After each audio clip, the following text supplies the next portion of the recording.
Senhor nosso Deus e nosso Pai, Pai de amor, aqui entramos na Tua presença, gosto tanto de Ti, Senhor, Te amo, Te louvo e prostrado Te adoro, Pai de amor, Te amo, Senhor.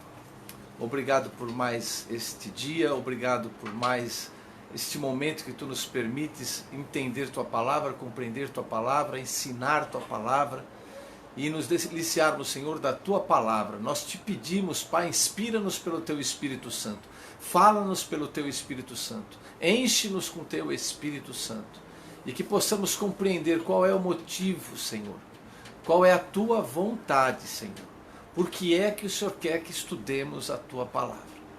Como Tu disseste, Senhor, o temor do Senhor é o princípio da sabedoria, e Tu mesmo, Senhor, sondas o nosso coração, para saber se há em nós o desejo de Te buscar, o desejo de Te compreender, o desejo de Te entender, o desejo de contigo estar. Que o Senhor nos ensine a Tua palavra com amor e que a Tua paz possa invadir o nosso coração. E eu te peço, abençoa o Teu povo que vem Te buscar. O Senhor disse, Senhor, que bem-aventurados aqueles que leem e aqueles que ouvem e os que praticam, Senhor, as palavras escritas neste livro, o livro da revelação. Jesus Cristo, abençoa-nos com a leitura e com o entendimento do Apocalipse. É o que nós te pedimos em nome de Jesus. E abençoa o teu povo, abençoa todos que estiverem aqui presentes, tanto agora como depois no decorrer, Senhor, de toda essa semana. Que o Senhor os abençoe, abençoe a sua família, abençoe a sua casa, abençoe a cada um com a porção que está determinada a ser de bênção. Em nome de Jesus, eu vos abençoo hoje e sempre. Amém, amém e amém. Que Deus abençoe a sua vida, que o Espírito Santo vos guarde, vos ilumine e vos dê sabedoria para dar um entendimento da palavra, aquilo que nós vamos ler aqui em Apocalipse, um livro que durante tanto tempo, durante muitos anos, na vida de algumas pessoas não faz parte. Não faz parte do dia a dia das pessoas, muitas vezes, o livro de Apocalipse. É um livro que às vezes é deixado um pouquinho no canto, ali na prateleira, se a gente pudesse dizer assim. É como se a gente deixasse ali um pouquinho. Eu vou curtir um pouquinho Salmos, Provérbios, né? Eu vou ler os Evangelhos, eu vou até Atos, eu vou ali e depois eu vou pensando nas cartas de Paulo. Até aí. E se muito, dou uma lidinha em Gênesis para saber como tudo aconteceu. Basicamente é aí que fica. E nas escolas dominicais a gente tem outros livros que estudamos. Mas no dia a dia das pessoas não é comum você ver pessoas se debruçando sobre o Apocalipse, sobre o livro da revelação. Mas o Espírito Santo de Deus nos tocou no coração, e tocou no coração aqui da nossa querida Nilcivane, que foi tocada por Deus, para levantar uma bandeira que juntou aí um exército de pessoas querendo o livro de Apocalipse. Então, vamos aqui compartilhar esse livro. Um livro que desde os meus 14, eu não digo, mas 16, 17 anos, sim, 16, 17 anos, eu comecei a me debruçar neles. Eu comecei a entender, estudar, e não eram poucos livros. Até hoje é sempre um tema que muito me atrai, não no sentido de querer descobrir como é o final dos tempos. Às vezes até dá aquela coceirinha assim no coração de como é que vai ser o fim dos tempos. Mas não é, eu entendi que o sentido do Apocalipse não é apenas mostrar os finais dos tempos. É o complemento, é o fechamento de todo um livro da Bíblia. É como se ele tivesse assim contado toda a história e o final não fosse contado. Então, na realidade, é contar o final da história por uma outra ótica que já foi contada. Olha que coisa interessante, quando Daniel escreveu o livro, quando Ezequiel escreveu o seu livro, eles que eram profetas, eles escreveram sobre o Apocalipse, sobre os tempos finais da revelação. É verdade, ele escreveu lá. Então por que foi escrito de novo aqui? Porque quando Ezequiel escreveu Ezequiel, e quando você lê Ezequiel, nós vamos entrar dentro de algumas semanas, nós vamos entrar no livro de Ezequiel, semanalmente, dia por dia, nós vamos estar vendo capítulo por capítulo de Ezequiel, vocês vão entender que ele traz a visão do fechamento de todo o ciclo da história O ciclo que começou lá em Adão e Eva, que foi depois lá para Abraão, depois foi para Moisés, depois foi para todas as tribos, depois começaram os reinados e as profecias contra os reinados, veio em Cristo Jesus. Tudo isso aqui vai culminar num fechamento que Ezequiel fala para os judeus. Ezequiel é um livro escrito essencialmente para os judeus, para toda a linhagem judaica. Quando você vai para Daniel, Daniel é especificamente final dos tempos. Ele é extremo, ele traz profecias ali que vão se cumprir e que estão ali alinhadas com o Apocalipse. A visão que João tem de Apocalipse é a visão que Daniel teve. Agora, por quê? O que Daniel escrevia? Daniel estava escrevendo aonde? Ali no reinado da Babilônia. A Babilônia era a globalização de todos os reinos. O que acontecia na Babilônia imediatamente parava por todas as nações. E Daniel, como estava muito bem elencado ali entre os nobres de Nabucodonosor, Daniel era tido como um dos grandes profetas, um profeta do Deus Altíssimo, extremamente respeitado na corte babilônica. O que ele escrevia sobre os finais dos tempos não eram só judeus que estavam lendo lá, eram todas as outras nações. Então, Daniel escreve sobre o Apocalipse ou sobre a revelação do final dos tempos para todas as nações daquela época, que estariam entendendo, olha, é isso que vai acontecer. E agora, João, por que Jesus traz mais uma vez um complemento? Por que não poderia somente ficar com Ezequiel e Daniel? Porque Ezequiel estava falando com hebreus, Daniel estava falando com aqueles outros povos, e agora João vem escrever para as igrejas. Então este livro do Apocalipse foi escrito para você e para mim, foi endereçado. Diferente do evangelho que foi feito para ir para todos os povos. Diferente disso, Deus manda agora uma palavra de final dos tempos para a igreja. E ainda dá uma palavra de bênção. Quem lê, ouvir e praticar, vai ser abençoado. E é tão sério isso que quem acrescentar um tio ou tirar um tio do livro de Apocalipse vai ser amaldiçoado. Olha que sério é esse livro. Então nós vimos no episódio passado, nós estamos nessa série, começa aqui a série, né, o Apocalipse, estamos no episódio de número 2, nós vimos lá que era Jesus Cristo apresentando, dando aqui assim as suas ordenanças, ele é que era, que é e que há de vir, se apresenta aqui, dá a sua saudação, e agora, olha o que ele diz, João diz assim, eu, João, também sou vosso irmão e companheiro na aflição, no reino e na paciência de Jesus Cristo.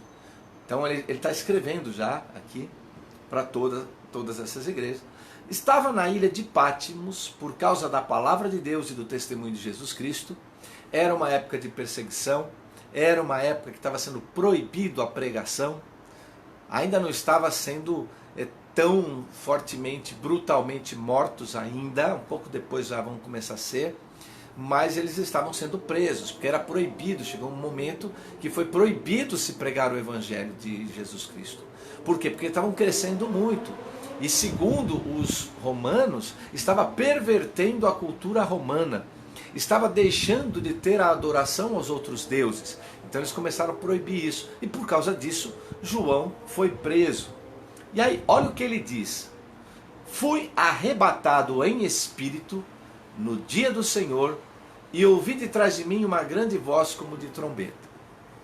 Eu queria já começar com vocês, trazendo aqui já duas visões desse pequeno versículo. Quando ele diz aqui, estava eu, né, fui arrebatado em espírito no dia do Senhor, alguns teólogos acham que o dia do Senhor era o domingo, porque o domingo já era conhecido como o dia do Senhor. Outros acham que ele estava falando a respeito de Joel, quando fala que o final dos tempos, quando Deus vier para julgar, é o dia do Senhor, o dia do julgamento do Senhor, o dia do Senhor. né?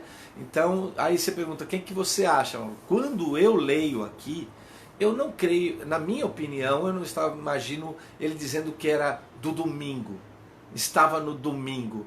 Eu não sei por que teria relevância ele dizer que isso era no domingo que ele estava tendo essa visão.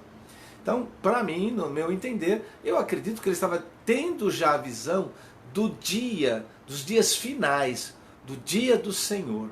E aí ele escuta o som de trombeta. O que vai acontecer no dia do Senhor? O som de trombeta. Então, acredito eu que ele foi arrebatado em espírito para ver como seria o dia do Senhor. Para ele já entender que, olha, eu não estou em qualquer época, eu estou vindo aqui e Deus vai me dar uma revelação deste dia, né? Mas o importante, o que isso aqui tem a ver conosco, é que ele foi arrebatado em espírito para ter uma orientação.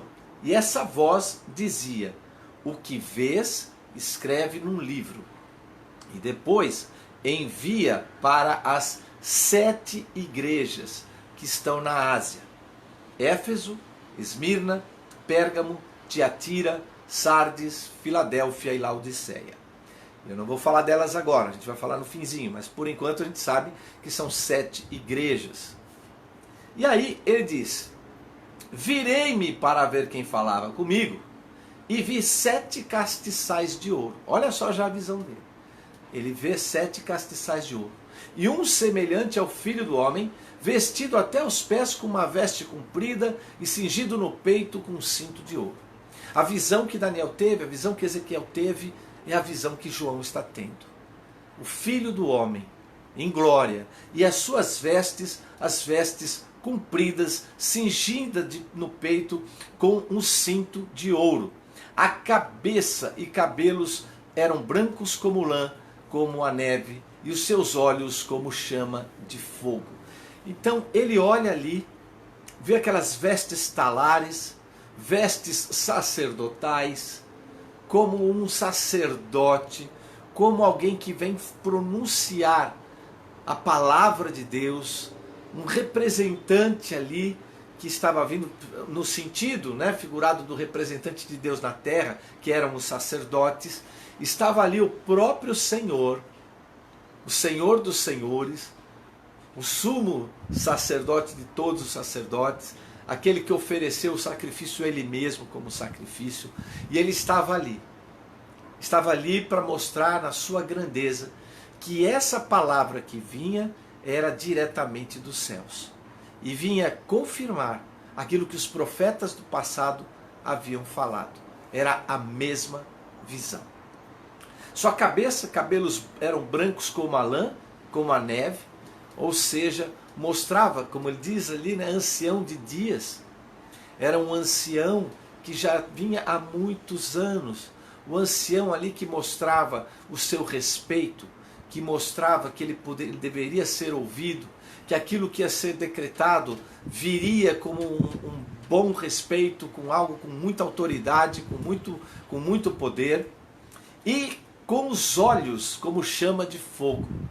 Uns olhos que enxergam tudo, uns olhos que não vêm agora com aquele jeitinho de amor, de sacrifício e de se doar como cordeiro, mas vem como um juiz sedento de juízo, sedento de julgamento, para julgar as nações. Assim como foi julgado lá a Babilônia, como foi julgado os medo-persas, vocês vão ver futuramente, como os gregos e os romanos estão sendo julgados, foram julgados e estão sendo julgados, agora virá para fazer o fechamento da história. E ele vem com os olhos com chamas de fogo. Ele vem com os olhos que não são olhos para alisar, para vir assim com brandura. Ele vem para juízo. E os seus pés, semelhantes a latão reluzente, como se tivessem sido refinados numa fornalha. Ou seja, puro. Ele era puro, muito puro, muito puro. Olha só, latão reluzente, como ele tivesse sido refinado na fornalha.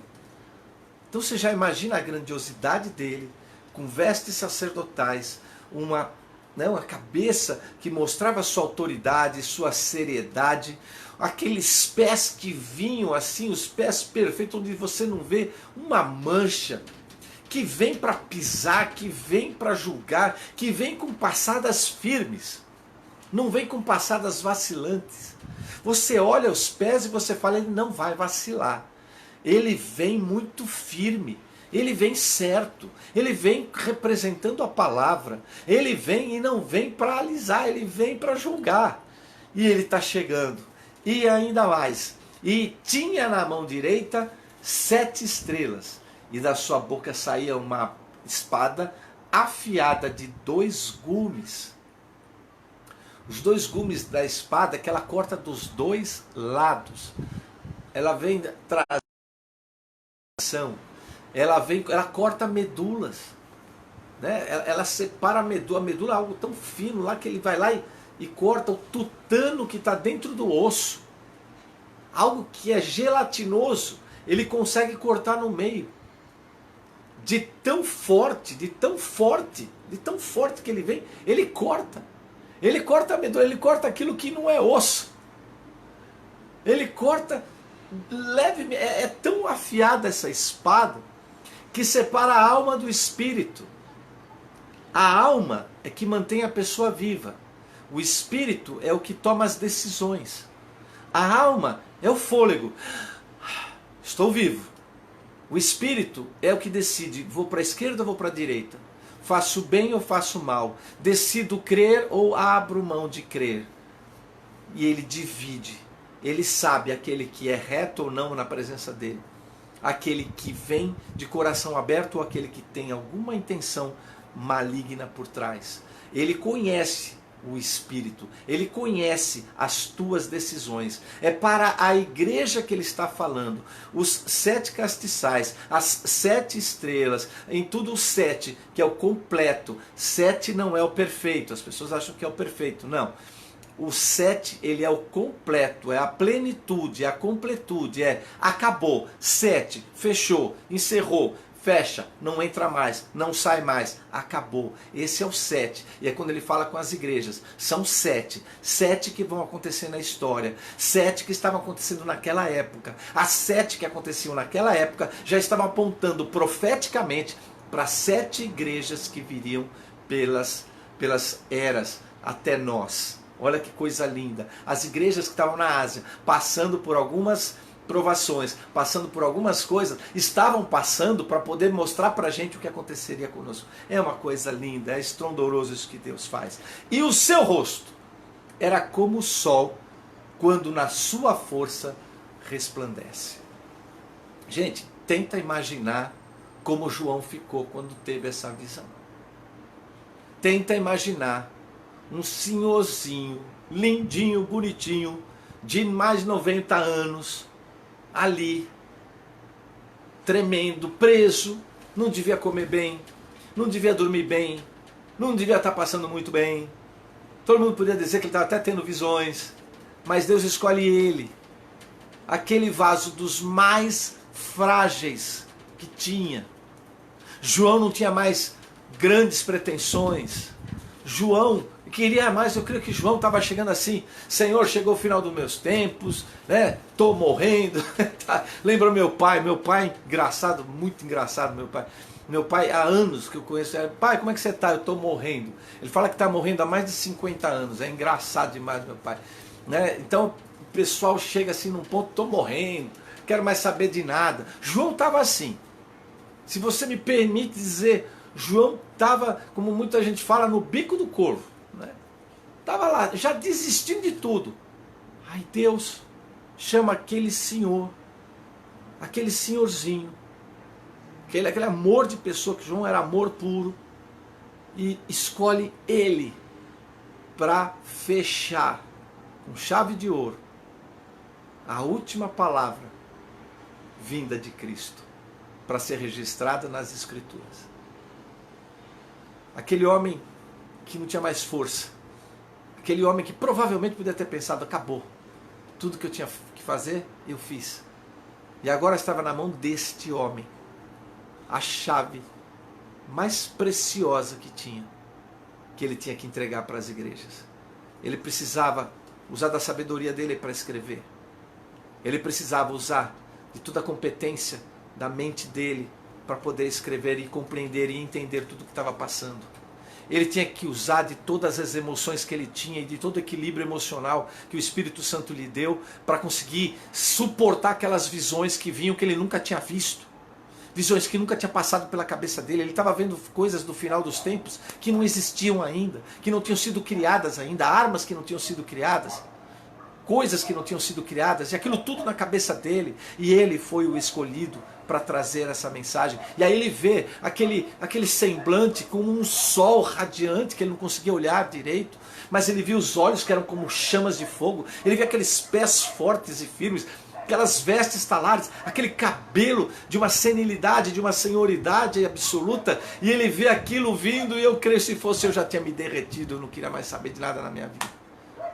Mas ele ficou lá firme, e o Senhor mandando: escreve tudo, João, escreve tudo o que você vê. Quando o vi, caí a seus pés como morto. Não tinha como ser de outra forma. Ele caiu como se tivesse morrido. Ele caiu porque não tinha mais força para aguentar.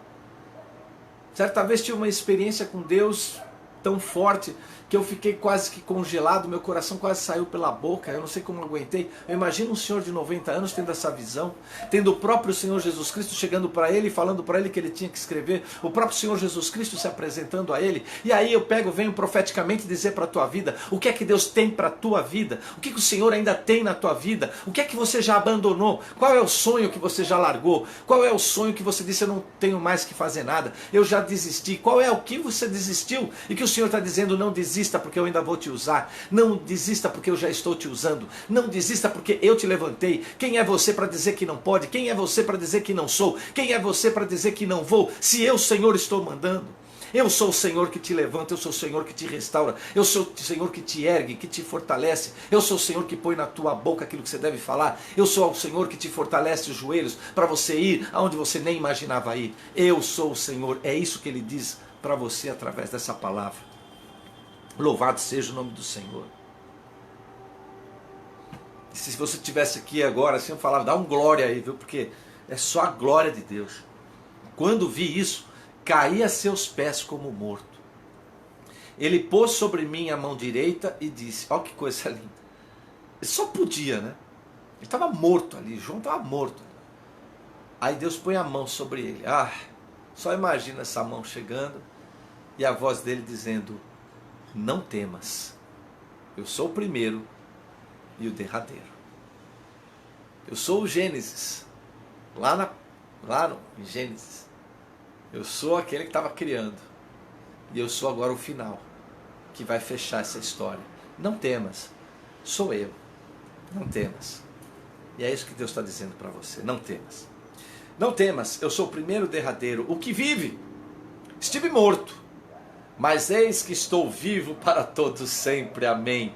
E tenho as chaves da morte e do inferno. Escreve as coisas que tens visto, e as que são, e as que depois destas irão acontecer. Escreve agora, escreve, porque agora o negócio vai ser forte. E escreve para as igrejas. Aí ele fala lá, para escrever para as igrejas, que são as 7 igrejas. Quanto ao mistério das 7 estrelas que viste na minha mão direita, e dos 7 castiçais de ouro, as 7 estrelas, ou seja, né, aquelas 7 estrelas e os castiçais são os anjos das 7 igrejas. A palavra anjo aqui é agelos, e agelos é dito para aqueles que eram os pastores das igrejas. É claro que você vai ter estudiosos que vão dizer que esses anjos eram anjos mesmo, outros dizem que é anjos espirituais que estavam cuidando daquela região, e outros dizem que são os pastores. E você, Mauro, o que você acha? Eu considero, como essa palavra agelos é usado muito no Novo Testamento como pastores, acredito eu que ele mandou para se escrever para aqueles pastores daquela igreja, para que eles pudessem disseminar. E olha que coisa interessante, quando ele coloca aqui as 7 igrejas, né, que ele diz lá, Éfeso, Esmirna, Pérgamo, Tiatira, Sardes, Filadélfia e Laodiceia, é justamente aquelas igrejas que ficaram na abertura da Ásia. Eles eram um ponto de rota. Era um ponto de rota para quem vinha para o Oriente e para quem ia para o Ocidente. Era justamente na região da Turquia. Era a rota. Era o lugar mais estratégico que tinha para trazer a revelação. A revelação não vinha mais para judeu ali, porque agora o evangelho era para todo mundo. O evangelho não era agora para as nações específicas, não. Agora era para igrejas. Olha só o plano de Deus. Ele manda o povo ir, o povo segura um pouco, né? Os discípulos hebreus não saem muito para pregar, ficam muito lá em Jerusalém mesmo. Aí vem Paulo começa a viajar, olha aquelas rotas, ele vai muito marítimo, né, também, pega aquelas rotas lá e começa a pregar o evangelho. E aí começa a formar igrejas, essas igrejas aí, formadas justamente na rota que Paulo ia e vinha. Olha Deus já usando Paulo para preparar o caminho. Aí o que Deus faz? Vamos mandar essa palavra do Apocalipse justamente para essa região onde tem o maior fluxo de pessoas. As maiores cidades, as cidades mais importantes marítimas, os fluxos e contrafluxos marítimos. É ali que nós vamos trabalhar, bem na entrada da Ásia. É ali que vai essa palavra, para as 7 igrejas. E o interessante que cada uma dessas igrejas, que nós vamos estudar a partir do sábado que vem, cada uma delas, de novo, vocês vão ver durante todos esses episódios, nessa série O Apocalipse, vocês vão ver que existem várias correntes. Só para aquele versículo, só para aquele primeiro versículo que nós lemos hoje aqui, no dia do Senhor, você tem 4 a 5 abordagens. Você tem 4 ou 5 pessoas achando uma coisa ou outra, né? Então o que eu vou estar sempre compartilhando aqui com vocês, eu não quero trazer aqui um estudo teológico de instituto teológico para vocês. Não é essa a minha intenção de jeito nenhum. Não é essa a minha intenção. Então eu não vou ficar aqui, né, dizendo que aí vai ter alguém que fala, não, mas eu creio que é de outra forma, eu creio que é de outra forma. Então vamos fazer um instituto teológico para você depois tomar suas opiniões.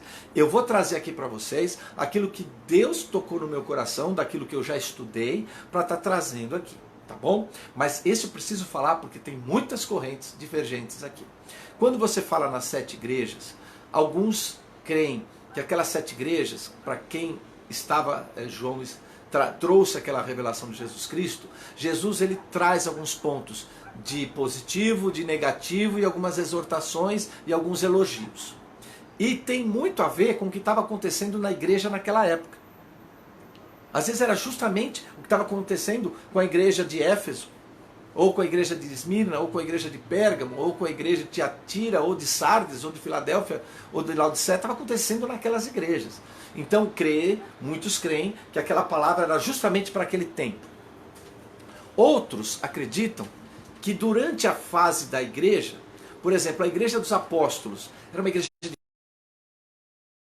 uma igreja que orava direto, uma igreja que ajudava os pobres, uma igreja que pregava com o coração aberto. Depois você tinha uma igreja que foi perseguida, que não podia se abrir muito.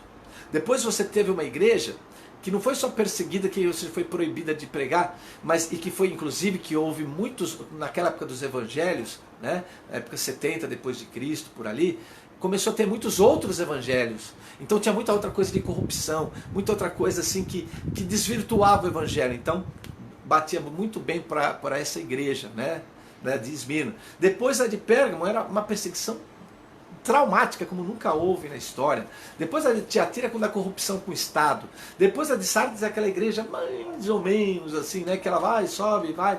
Depois tem a igreja de Filadélfia, que é aquela igreja forte do fogo, que ora, que jejua, que busca. E Laodiceia é aquela igreja morna, que Deus está a ponto de vomitar da boca. Então pode ser também que essas igrejas, Deus estava falando para aquelas 7, mas estava na realidade falando para aquelas igrejas durante toda a extensão da história da igreja. E aí, qual que você acha, Mauro? Eu acho que são as duas coisas. Eu acho que Deus é tão perfeito, tão sábio, tão poderoso, que o que estava acontecendo com aquelas igrejas, aquela palavra servia para aquelas igrejas, e tinha que servir. Porque não adiantava nada eles receberem uma palavra para eles, olhar e falar, não tem nada a ver com o que a gente está vivendo aqui. Né? Então tinha a ver com aquele momento, sem dúvida, mas tem a ver com o nosso momento durante a história também. Eu acredito que são essas duas formas. Vamos dar só uma passadinha sobre cada uma dessas igrejas, para a gente entender o contexto histórico, para a gente falar, a partir da semana que vem, cada semana a gente vai falar sobre uma igreja, sobre aquilo que está acontecendo com cada uma delas, e o que aquilo pode ter a ver para a gente também. Porque, tem outro detalhe, tem o terceiro ponto, que é esse que também eu creio, é que para cada uma destas igrejas, também, você está sentado aí, porque agora o negócio é muito lindo, está sentado? Olha só, vou repetir, pode ser para 7 igrejas, que estavam passando por momentos delicados naquela época, eu concordo? Pode ser que era uma palavra para as igrejas, 7 que a gente chama de dispensações da igreja, momentos da igreja durante a história, também creio. E pode ser também que seja momentos que nós como igreja estamos vivendo num desses 7 períodos. Ou seja, uma dessas 7 observações, admoestações e elogios, pode ser que nós estejamos vivendo também. Talvez você esteja num período de Sardes, aquele período que está assim, eu estou indo, mas não gosto de dar muito glória a Deus, não gosto muito de me envolver muito, né? Sardes. Ou pode ser uma Filadélfia, que está no fogo, está no pula, no glória, no aleluia, que está orando, que está jejuando. Ou pode estar numa igreja de Tiatira, que está querendo ganhar algum através da religiosidade. Ou está sendo perseguido. Ou pode ter gente agora mesmo, que está sendo perseguida, está sendo morta. Pessoas que estão cortando a mão porque está com a Bíblia. Pessoas que estão cortando a língua porque estão pregando. Então pode ser também que essas 7 admoestações das igrejas, ou elogios, essas 7 cartas, essas 7 revelações para elas, possam ter a ver com a nossa vida num momento determinado que nós estamos vivendo hoje, ou durante todas essas eras. Tá? Então, são 3 observações, mas nós vamos estar trabalhando em cada uma delas a partir da semana que vem. Mas hoje eu quero trazer só um pouquinho de cada uma dessas igrejas, que foi para isso que o Apocalipse foi escrito, para chegar até elas. Chegar até elas naquela época e chegar até nós hoje. Para chegar até nós hoje. Então, a primeira delas, Éfeso. Éfeso quer dizer desejável. Essa é a igreja desejável. Eu creio que é aquela igreja, né, de Adão e Eva puros ainda, perfeitos na presença de Deus. É como Deus quis a igreja de Éfeso, que era uma cidade justamente muito forte comercialmente, com um fluxo, uma das maiores cidades da época. Ali, tudo que era de mais moderno para a época era o que estava acontecendo. Então, quando tinha algo novo lá, todo mundo gostava. Então, quando tinha o cristianismo, todo mundo gostava. Então, começou assim, muito legal. Foi fácil começar esse trabalho lá, a igreja de Éfeso. Aí vem a Esmirna. Esmirna era um centro cultural. Tudo que vinha de novidade cultural, filosófica, dos grandes filósofos, tudo que se pensava, ser ou não ser, eis a questão, tudo que vinha assim, vinha lá em Esmirna. E Esmirna tinha esse ponto cultural, então foi fácil também, né? Porém, essa abertura é que fez com que a igreja fosse também um pouquinho, fosse perseguida, porque não estava fácil ali, não era uma coisa assim meio complicada, vocês vão ser apertados agora. Estava tão fácil lá em Éfeso, mas em Esmirna não está tão fácil assim não, mesmo tendo abertura. Depois nós temos a de Pérgamo, né? A de Pérgamo foi a primeira cidade, se não me engano, foi a primeira cidade que teve um templo erguido para o imperador. O imperador Dominiciano, ele percebeu que a cultura romana, não grega, cultura romana, né? Que a cultura romana, ela começou a se enfraquecer com o cristianismo.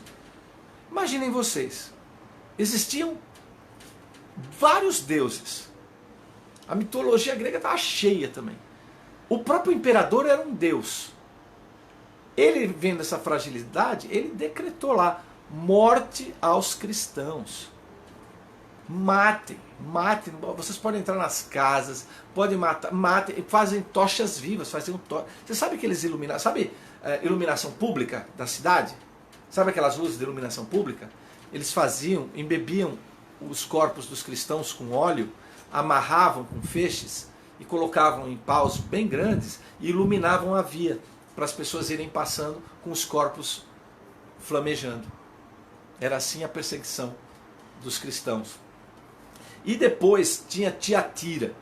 Tiatira era um local comercial lá também, havia muitos negócios, mas aqui entrou uma parte de gananciosa, de dinheiro, de compra. Aqui o governo com a igreja já estava misturado. Um pouco à frente, Constantino, né? A mãe de Constantino era cristã e pregava muito para o filho. E o filho, quando estava numa das batalhas que ele estava para perder lá, ele estava quase morto, quase perdendo, diz ele, isso é escrito nos livros históricos, que ele viu um sinal da cruz de Cristo. E quando ele viu aquele sinal da cruz de Cristo, ele disse que se eu fosse com esse sinal a gente venceria. Então ele fez o sinal da cruz, né, fez em sinais da cruz assim, nas seus estandartes, e foram e venceram a batalha. E a partir daquele momento ele decretou o cristianismo como uma religião oficial em todo o reino do Império Romano. E aí começaram as coisas, entrou dinheiro no negócio, entrou as coisas assim, e aí começou um pouco a desvirtuar. Ajudou a igreja não desfalecer, mas houve muita corrupção. Depois entra a igreja de Sardes.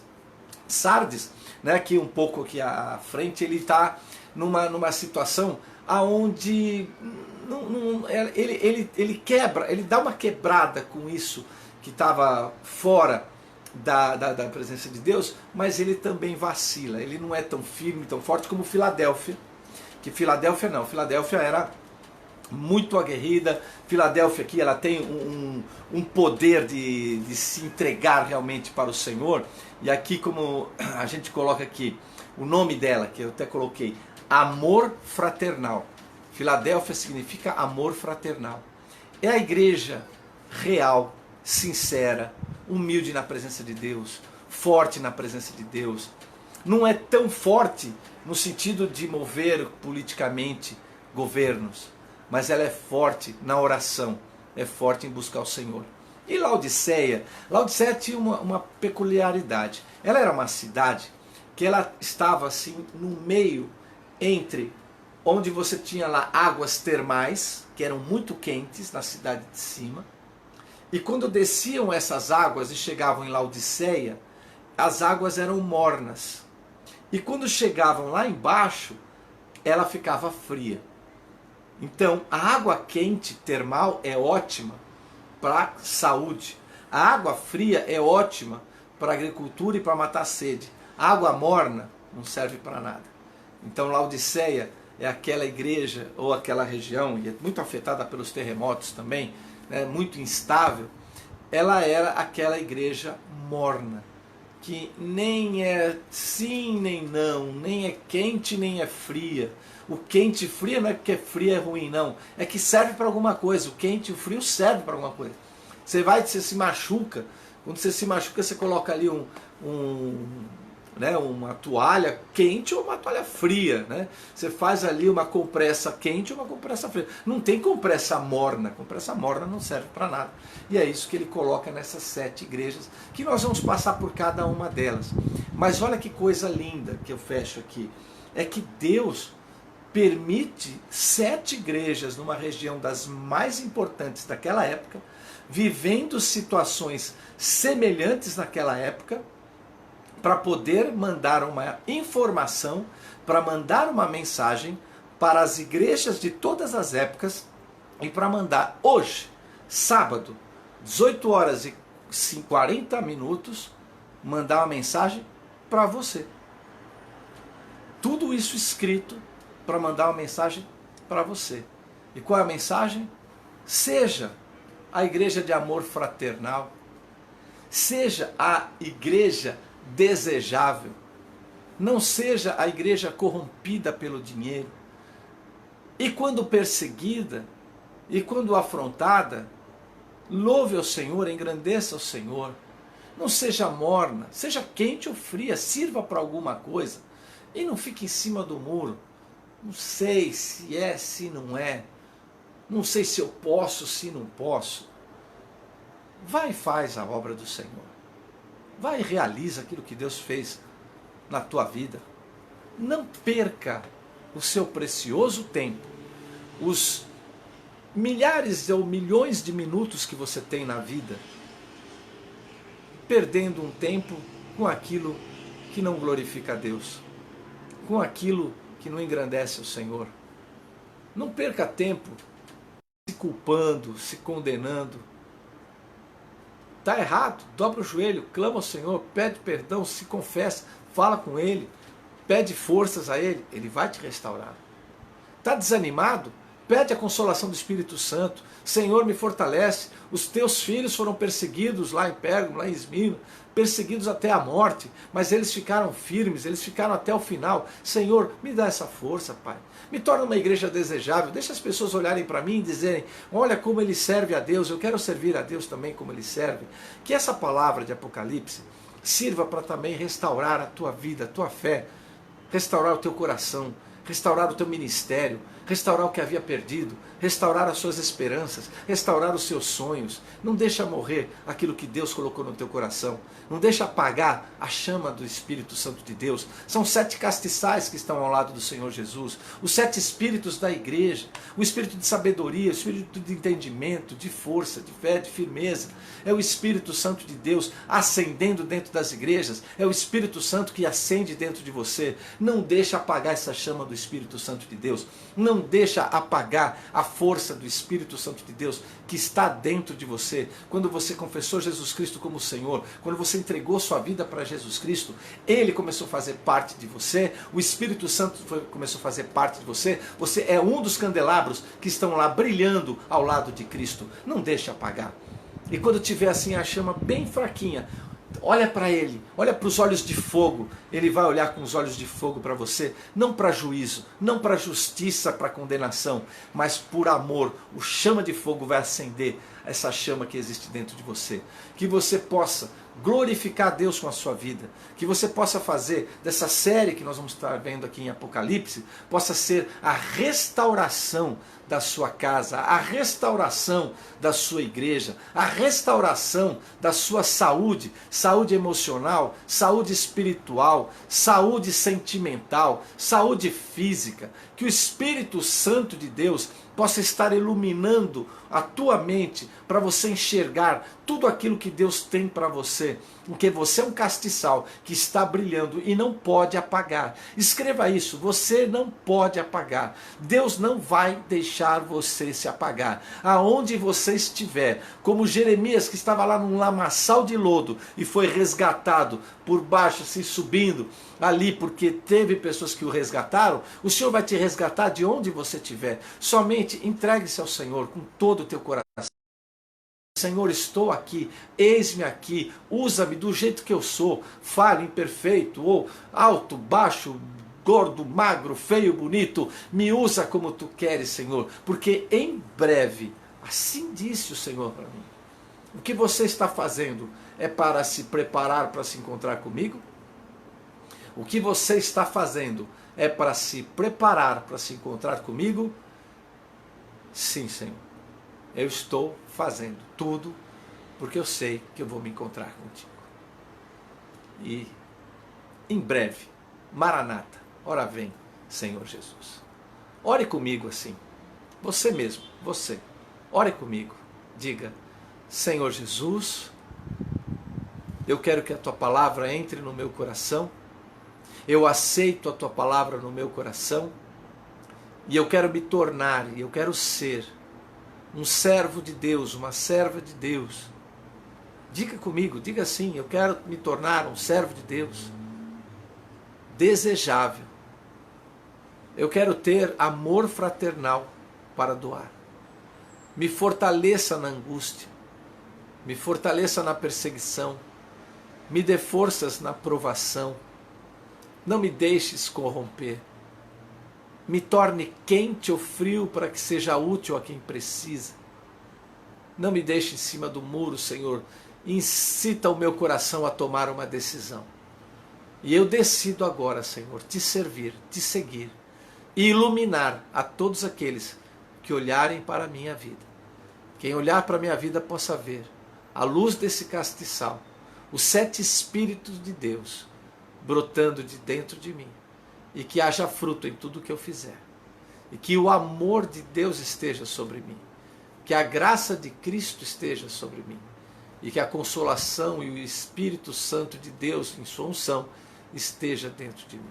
Hoje e sempre. Em nome de Jesus. Amém. Amém e amém. Que Deus abençoe a sua vida. Que Deus abençoe a sua casa. Que Deus abençoe a todos vocês aí em sua família. E a todos aqueles que forem assistir este episódio, o 2º episódio da série O Apocalipse. Que você possa ser abençoado em cada um deles, no nome do Senhor Jesus Cristo. Que Deus abençoe a todos. Amanhã, às 8 horas da manhã, nós estaremos aqui. Não aqui no Facebook, nós vamos estar no Instagram, Mauro Romero SP, ou Bíblia na Íntegra, e no YouTube, Bíblia na Íntegra, Pastor Mauro Romero. Nós estaremos às 8 horas da manhã discorrendo sobre o livro de 1 Samuel. Que você possa estar aqui com a gente amanhã, 8 horas da manhã, acordando bem cedinho. Vai dormir cedo hoje e amanhã às 8 horas pega a tua Bíblia e nós vamos estudar 1 Samuel. Eu espero vocês aqui com todo o meu coração, com muita alegria. Espero de coração vocês estarem aqui amanhã, 8 horas da manhã. Lá no YouTube ou no Instagram para estudar 1 Samuel. Que Deus abençoe a sua vida, Deus abençoe a sua casa, Deus abençoe o seu coração, Deus abençoe em nome de Jesus. Que o amor de Deus Pai, a graça infinita de Jesus Cristo e a comunhão do Espírito Santo repouse sobre a sua vida, sobre a sua casa, sobre sua família, sobre seus filhos, sobre seus pais, sobre seus amigos, sobre seus parentes, sobre aqueles que estão enfermos, por quem você está orando, que todos sejam agora abençoados em nome de Jesus Cristo, o nosso Senhor e Salvador. E que o amor de Deus, a graça de Jesus Cristo e a comunhão do Espírito Santo repouse sobre a sua vida hoje e sempre. Amém, amém e amém. Que Deus abençoe a todos. Um beijo no coração. E até amanhã, 8 horas, eu aguardo vocês na Palavra Dominical. Fiquem com Deus.